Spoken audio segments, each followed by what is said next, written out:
আসসালামু আলাইকুম। আজকে আমি সবথেকে সিম্পল একটা নকশি কাঁথা সেলাই করে দেখাবো। এখানে 3 ইঞ্চি করে খোপটা কেটে নিয়েছি। আপনারা 2 ইঞ্চি অথবা 2.5 ইঞ্চি করে খোপটা কেটে নেবেন, তাহলে দেখতে বেশি সুন্দর লাগবে। যাই হোক, দেখতেই পাচ্ছেন আমি এখানে ফিট হালকা একটু উঁচু করে করে একটু বাঁকার মতো করে ফুলটা দিয়ে নিচ্ছি।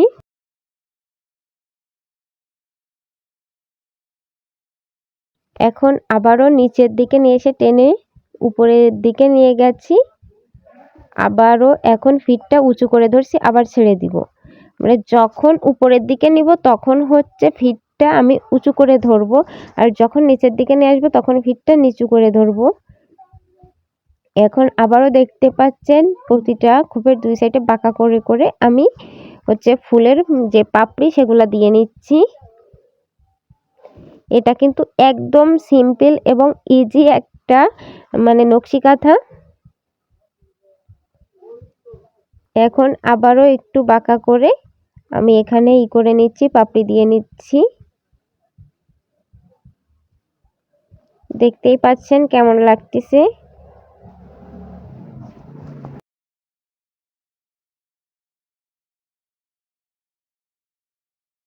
এখন দ্বিতীয় লাইনের আমি সেলাইটা শুরু করলাম। আবারও বাঁকা করে আমি ফুলের পাপড়ি দিয়ে নিব। আবারও নিচের দিকে আরেকটা বাঁকা করে পাপড়ি দিয়ে নিলাম।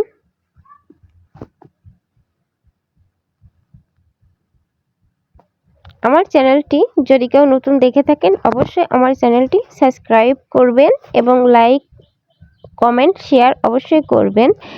আর যারা আমার ভিডিও রেগুলার দেখেন, এখনও আমার চ্যানেলটি সাবস্ক্রাইব করেননি, অবশ্যই আমার চ্যানেলটি সাবস্ক্রাইব করবেন।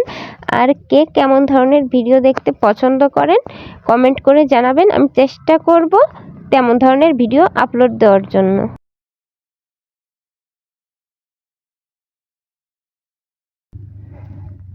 কথা বলতে বলতে আমার দ্বিতীয় লাইনটা সেলাই করা হয়ে গেছে। এখন 3 নাম্বার লাইনে সেলাই করা শুরু করেছি। আমি ঠিক যেভাবে হালকা করে বাঁকা বাঁকা করে সেলাইটা করছি, আপনারাও ঠিক সেম একইভাবে সেলাইটা বাঁকা করে করে নেবেন। আমার সুতাটা কেটে গেছিল, আবার সুতাটা জুড়িয়ে নিয়ে তারপর আবারও সেলাই করা শুরু করছি।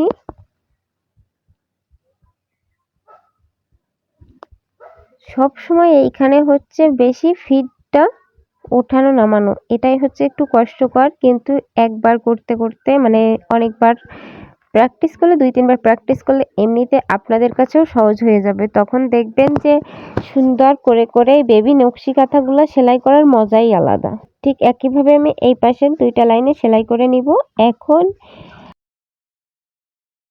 আবারও সেলাই করা শুরু করলাম। এখন দেখতেই পাচ্ছেন আমি পাতা দেওয়াটা শুরু করছি।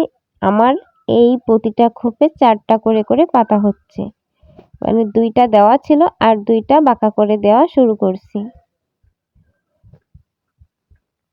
ঠিক একইভাবে যে সামনের দিকে যখন আসবে তখন তো সেলাইটা এমনি ছেড়ে দিলে, ফিটটা ছেড়ে দিলে এমনি সামনের দিকে আসে, আর যখন হচ্ছে উপরের দিকে যাবে তখন একটু জোরে টেনে উঠিয়ে নিয়ে তারপর দেখছেন আবার আমি ছেড়ে দিছি।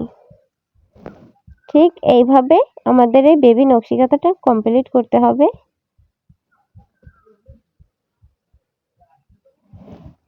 অনেকটা হচ্ছে চারের মতো করেই দেওয়া হচ্ছে। এই বেবি নকশি কাঁথাটা সেলাই শেখার জন্য যদি কোথাও কোনো সমস্যা হয়ে থাকে, যদি বুঝতে না পারেন, অবশ্যই আমাকে কমেন্ট করবেন। আমি চেষ্টা করব কমেন্টে আপনাদেরকে একটু ভালোভাবে বুঝিয়ে দেওয়ার জন্য এবং সমস্যাটা সমাধান করার জন্য।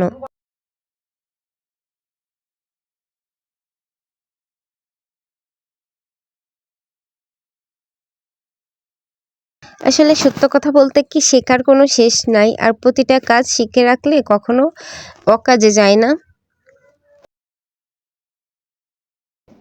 দেখতেই পাচ্ছেন আমি সেলাইটা করে নিয়েছি। এখন অফ ক্যামেরায় বাকি সেলাইটা করে নিলাম একদম অল্প টাইমের ভিতরে। দেখতে পাচ্ছেন এই সেলাইটা কিন্তু আমার করা শেষ হয়ে গেছে। খুবই সিম্পল, তারপরেও দেখতে সুন্দর লাগতেছে। সবাই ভালো থাকবেন, সুস্থ থাকবেন। দেখা হবে পরবর্তী কোনো ভিডিওতে। আল্লাহ হাফেজ।